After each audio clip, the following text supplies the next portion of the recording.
Le livre de Smart Job pour tout simplement vous arrêter de vous épuiser parce que c'est un vrai sujet, jamais le temps de souffler. C'est le titre du livre Arrêtez de vous épuiser, écrit par Mathieu Poirot. Il est notre invité, psychologue, docteur en gestion et vous dirigez Midori Consulting.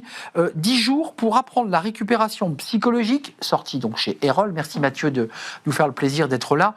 C'est intéressant ce thème parce que entre les réseaux sociaux, la vie personnelle, la vie pro, on n'a jamais de moment pour faire redescendre l'énergie. Vous dites c'est essentiel. C'est essentiel. Il y a un équilibre.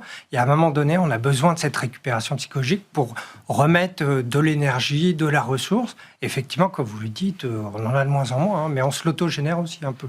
On s'autogénère par les réseaux sociaux, par l'espèce d'accélération du temps. Quels sont les conseils, vous qui êtes un psychologue, que vous pouvez donner pour se ressourcer, pour prendre le temps? On se lève, on quitte son ordinateur, on va marcher un peu dans la rue, on se met en tailleur sur le toit de l'immeuble et on respire. Qu'est-ce qu'on fait? Créer des rituels. Alors typiquement, scroller le soir dans son lit, voilà.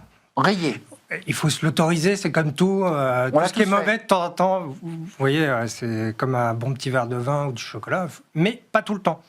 Donc, premier, créer des rituels. Par exemple, j'ai fini le boulot, je fais ma to-do list de tout ce que j'ai fait de la journée, je ferme mon cahier et c'est fini.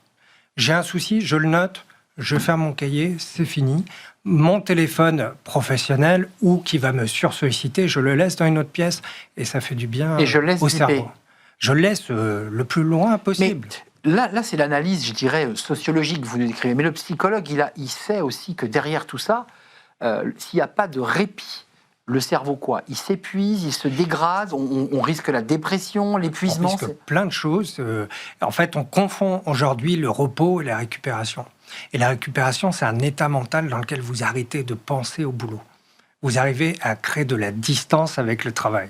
Vous pouvez très bien être sur une plage magnifique, avec la mer, le cocotier et autres, et en train de penser au boulot. Et c'est pas de la récupération, c'est du repos. C'est-à-dire que votre corps, il n'est pas très actif, ce qui est d'ailleurs pas forcément une bonne chose avec la sédentarité. C'est exact. Mais par contre, mentalement, voilà. Et donc votre système nerveux aussi. Et donc, vous ne récupérez pas et vous n'avez plus les ressources après pour faire face aux tâches suivantes. Il y a quoi ? Il y a plusieurs techniques pour accéder à cela, parce que beaucoup de personnes disent « mais j'aimerais bien, j'allais dire docteur, mais vous êtes un psychologue et docteur en gestion, donc je peux vous appeler docteur. Docteur, donnez-moi les outils, parce que j'ai envie d'accéder à ça, mais j'y arrive pas. Comment on peut faire ?» Alors, premier outil... on a dit les rituels. Okay. Ouais, les rituels, très bien, mais ça, c'est pour enlever la source de perturbation. Moi, j'aime bien la boîte mentale. C'est-à-dire, quelque part, de me dire, je me dessine une boîte dans laquelle j'insère tous mes problèmes et je les garde comme un coffre et en me disant, je le rouvrirai que demain.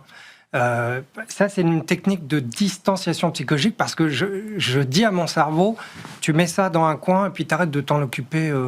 Et je l'ouvrirai quand nécessaire. Voilà.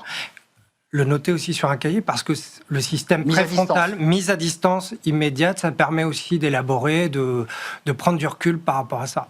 En parler à quelqu'un d'autre, ne pas être l'unique propriétaire d'un problème. Alors, ça peut être votre femme, mais elle en a peut-être un petit peu marre au bout d'un moment. À des amis, à des gens qui vivent la même chose. Ça, c'est très important parce que ça vous permet justement de ne pas être l'unique propriétaire. Vous l'avez déposé quelque part, votre souci ailleurs.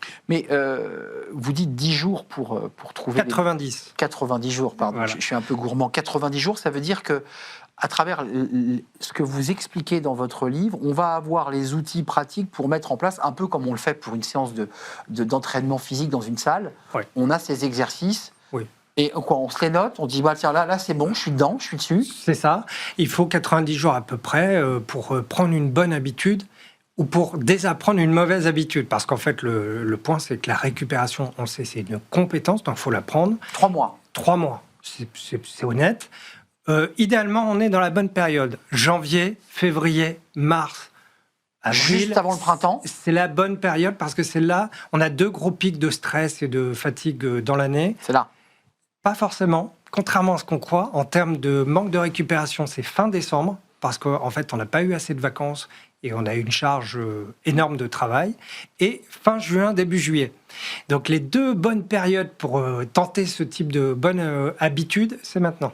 Donc, ça tombe bien. Profitez-en, lisez le livre de Mathieu Poirot, Arrêtez de vous épuiser, chez Erol, non pas en 10 jours, mais en 90 jours, ce qui est effectivement la bonne durée pour se désengager, pour se désintoxiquer.